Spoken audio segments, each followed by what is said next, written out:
Good morning and welcome, ladies and gentlemen, to the People's Day at Ekka. It's Wednesday, the 16th of August, and it is 18 degrees and sunny. What is Ekka? Well, here's a glimpse of what it is all about. This is a clip and a footage from a few years back.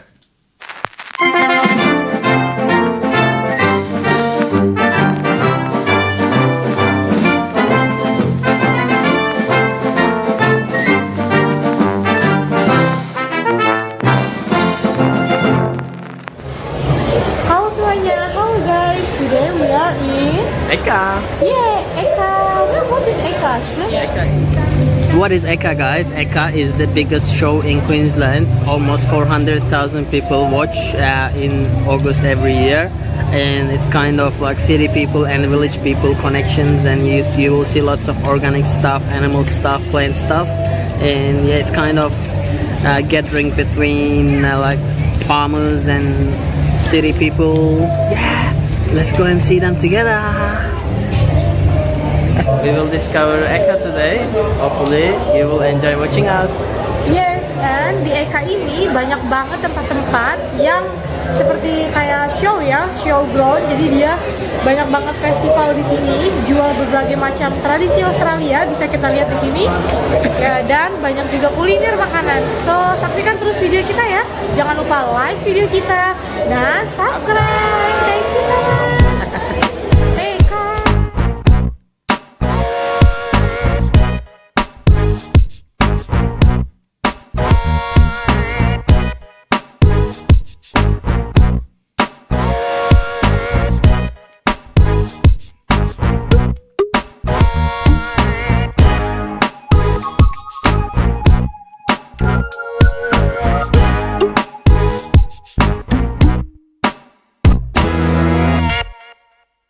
Ladies and gentlemen, lest we forget, the oldest storytellers in the world, my father's people, Dean and Donald's people, the Aboriginal people of Australia, over 65,000 years.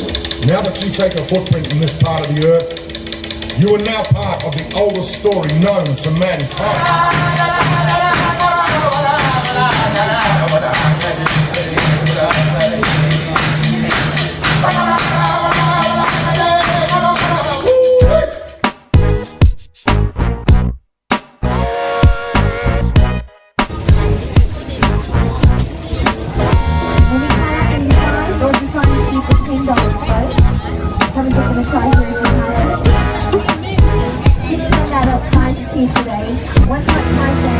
Sayang.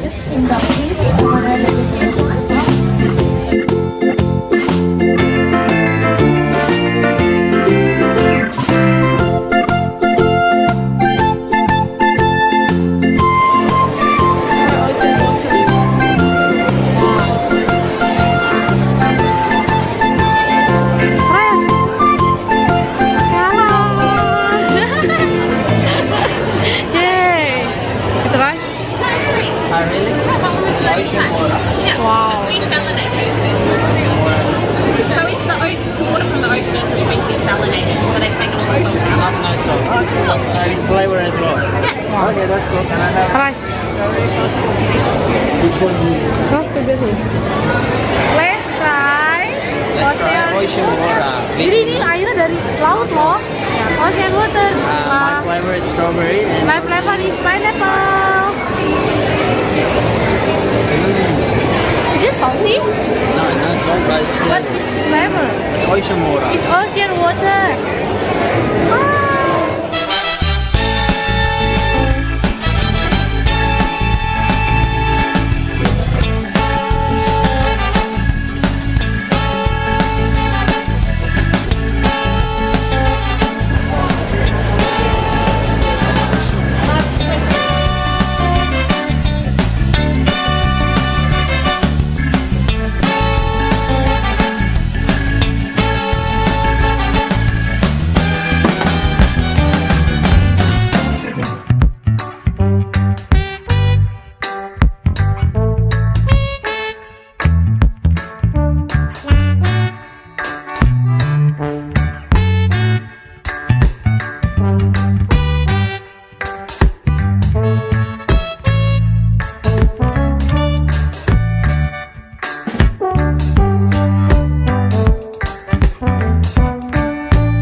So there you are, ladies and gentlemen, up to date on Australian Indian Radio. There's a few glimpses there.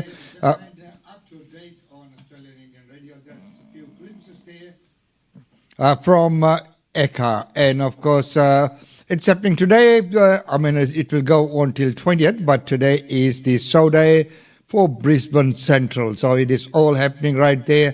If you get your time, please do make your way, and don't forget the fireworks ending up tonight.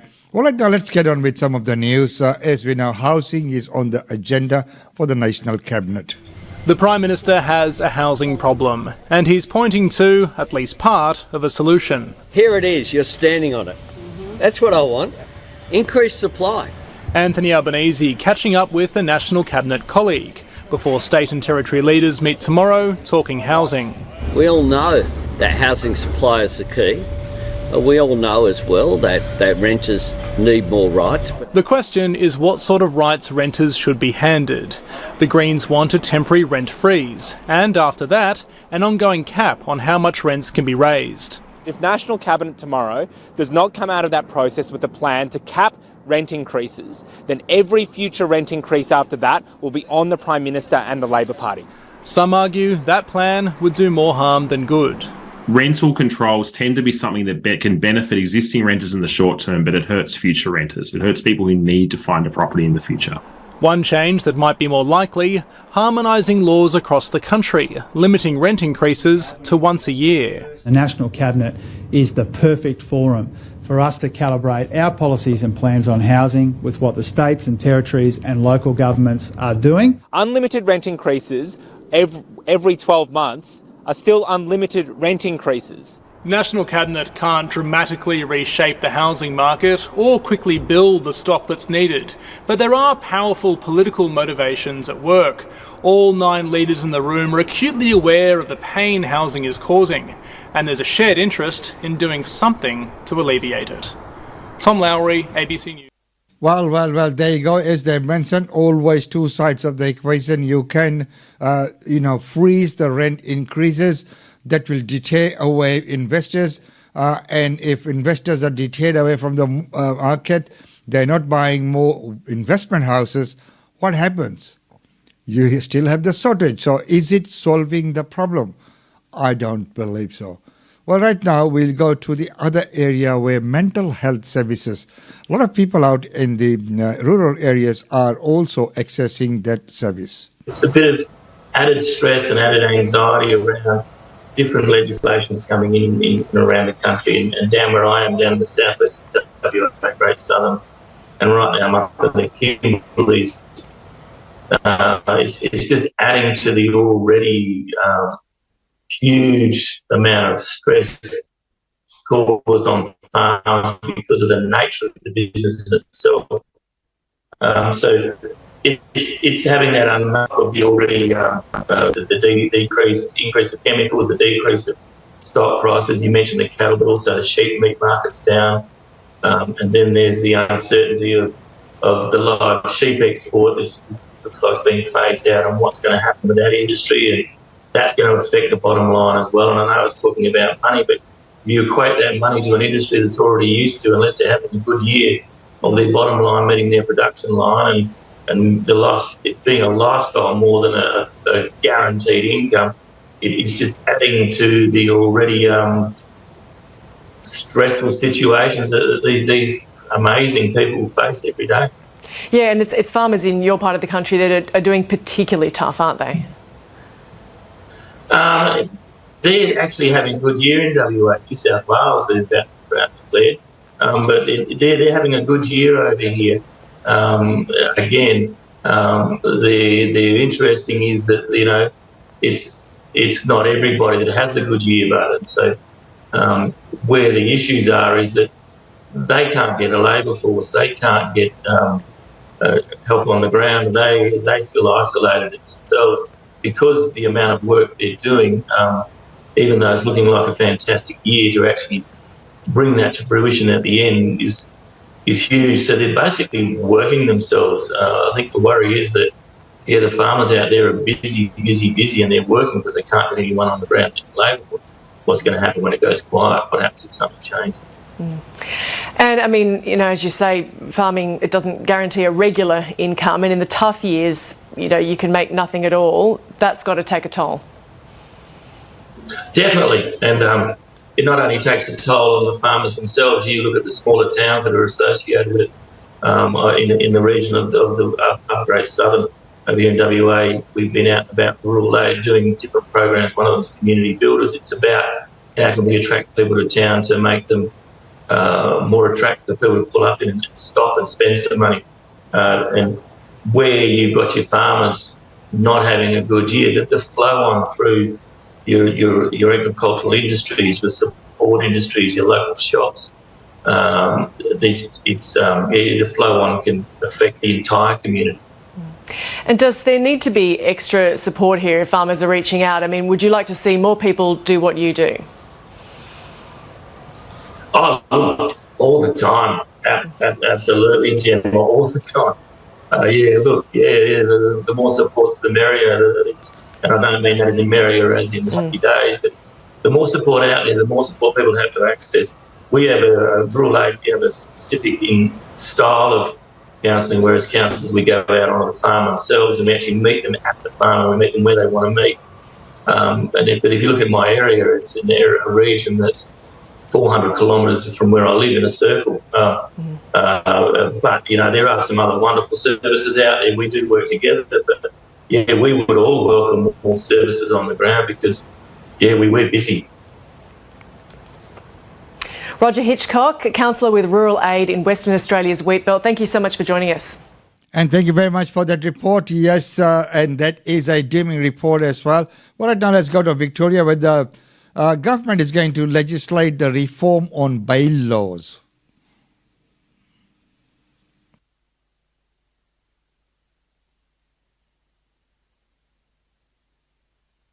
It was this harrowing footage that sparked the biggest overhaul of the state's bail laws in 5 years. Veronica Nelson died alone in a cell after being arrested for shoplifting offences in 2020. I need help. The coroner investigating the 37-year-old's preventable death found Victoria's bail laws were an unmitigated disaster. Today, the government introduced its long-awaited reforms into Parliament to make it easier for people charged with low-level crimes to be granted bail. There are people in jail that don't need to be there, people that are no risk to the harm of somebody else. The new laws wind back changes made following the deadly 2017 Burke Street attack, which forced many accused of minor crimes to clear massive hurdles to get bail. The vast majority of Victorians charged with low-level crimes will no longer be remanded, and a range of offences for breaching bail will be repealed. That was introduced with the idea of ensuring that the people who received bail didn't abuse that privilege by then committing a serious offence while on bail. We are not relaxing the laws for serious offenders, for people that should not be on the streets. Veronica Nelson's family want the laws amended to include all of the coronial recommendations. Anything less will still present a risk of Aboriginal people needlessly dying in custody. Victoria's current laws are the toughest in the country and disproportionately affect Aboriginal people, women and children. Legal groups also say the reforms need to go further to make sure the onus isn't on people accused of minor crimes to prove why they should be bailed. What this is a step in the right direction, but it is really not going far enough. The bill doesn't get everything right, so we should be able to have another look at it. The police unions. And I think another look at this is what really needs to be done. If it's not working, what can be done? What are the improvements that can be made? Right now, there's fresh allegations of branch stacking within Andrews' government. Tom Donato never knew his father was a Labor Party member until yesterday. It came as a shock to me. I didn't know, and apparently he was re-signed in 2018 and 2019, and I find that incredible because he passed in 2017. Antonio Donato was one of two people reported to have had a Labor Party membership renewed in the Layla South branch after they died. I don't know how that happens. It's just dumbfounded by it. It's suspected that it was part of a branch stacking operation where signatures were forged to build internal factional power. What's been going on in the Labor Party is rotten. The branch sits in Energy Minister Lily D'Ambrosio's Mill Park electorate. She's a factional figure who says she only learned the dead members last night. I've always abided by the rules, always. And of course, what is really important here is that I've always acted with honesty and integrity. In 2020, the state government was rocked by this 60 Minutes expose that showed then Minister Adam Somyurek leading a branch stacking operation. He was promptly sacked and the issue referred to IBAC. Years later, the Anti-Corruption Commission made damning findings about the ALP. But this time, the Premier is standing by his socialist left ally. She is a person of character and integrity. In 2020, Labor luminaries Steve Bracks and Jenny Macklin audited the party's membership. Layla South lost dozens of its members. It's not my branch. I've not been a member of that branch for years. 4 years. Every safe seat in the Labor Party is stacked. And it's just this further proof. It's not just Lily D'Ambrosio.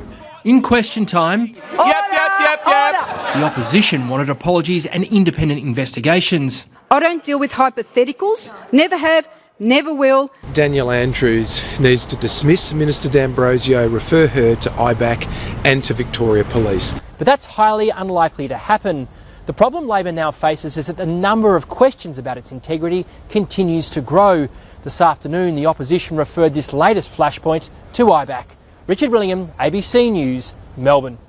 There you go, whether she should be reported or not. Well, right now, the last footage we have for you today is the police the federal police have been blamed for the response time in responding to a bomb threat on a flight.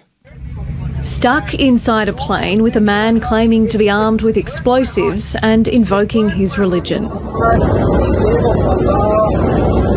199 passengers were kept at bay as crew members tried to calm him down. I don't know why they didn't get somebody on that plane straight away. We just really wish federal police were faster, because if there was a bomb, I don't think I would be here today. For 3 hours, they waited as authorities did security checks. Finally, Australian Federal Police boarded and passengers were rushed off. They were rude. The federal police, when they came on the plane, they were rude. They said, get off, everybody off, move, move, move. The cabin crew were brilliant. They were absolutely amazing. But the Malaysian Airlines staff on the ground, there was no coordination. It was very poor. The AFP have defended their response time, saying they had to wait until it was safe to board. New South Wales Police were also on standby. Protocol in Australia is a negotiate. We don't storm planes. This is not TV. It's not the movies. And we want to protect the lives of all passengers. But one aviation security expert says the delay was unacceptable. It's very difficult to understand why it took 3 hours for the AFP to interdict the passenger and remove the person from the plane. If they are trying to brush it aside, that's not good enough. Canberra man Mohammed Arif has been charged with giving a false threat about damaging an aircraft and not complying with cabin crew instructions. His lawyers told the court their client appeared to not understand the charges. Can you say if you have concerns over your client's mental health? Mate, I can't make a comment about the case at this stage. The ABC understands as passengers were waiting for help, the AFP was conducting background checks to determine if the man was a national security risk. As yet, there have been no confirmed links to terrorism. There was no violent incidents and everyone was able to get off peacefully, which is a tribute to them. They all got back on board today and left for Kuala Lumpur, ending their 24-hour ordeal. Isabel Rowe, ABC News, Sydney. Gee, you would want to be on that flight, and what about people if they had connections, if they were going to any of the important conferences or meetings, they would all be disrupted just because of this silly man. Well, right now, ladies and gentlemen, let's take a look at some of the functions and events.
Well, ladies and gentlemen, on this People's Day on Ekka Day holiday, that's about all we have for you. Hey, it's been wonderful having your company.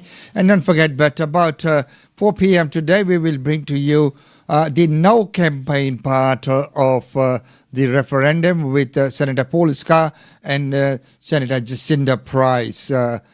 With that interview, let's see if we can get to air at 4.